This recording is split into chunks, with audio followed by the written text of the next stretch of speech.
நண்பர்களே, என்ன மேட்டர்னா ரீசெண்டா கொஞ்ச நாளைக்கு முன்னாடி கூட ராபிஸ் அதிகமா வந்துட்டு இருக்கு. ராபிஸ் நோயெல்லாம் அதிகமா பரவிட்டு இருக்கு. ரோட்ல போறவனை எல்லாம் புடிச்சு கடிச்சு வச்சிடறானுங்கன்னு சொல்லி சுப்ரீம் கோர்ட்ல கேஸ் போட்டிருந்தாங்க.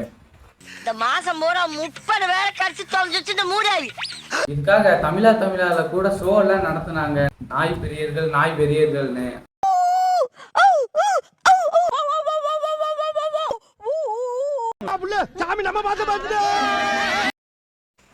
இப்ப சுப்ரீம் கோர்ட்ல இருந்து என்ன சொல்லியிருக்காங்கன்னா, இனிமே சென்னையில நாய் வளர்த்தவங்க எல்லாருமே லைசன்ஸ் வாங்கி இருக்கணும். அப்படி லைசன்ஸ் வாங்கலைன்னா 5000 ஃபைன். அதுக்கப்புறம் பொதுமக்களுக்கு இடையூறு விளைவிக்கிற விதமா தெருவில் சுற்றுற எல்லா நாய்களையும் பிடிச்சி உணவு, உடை, இருப்பிடம் எல்லாத்தையும் கொடுத்து ஷெட்டர்ல அடைச்சி வச்சிருங்க. இனிமேல் நீங்க பொதுமக்கள் யாரையும் கடிக்கக்கூடாது.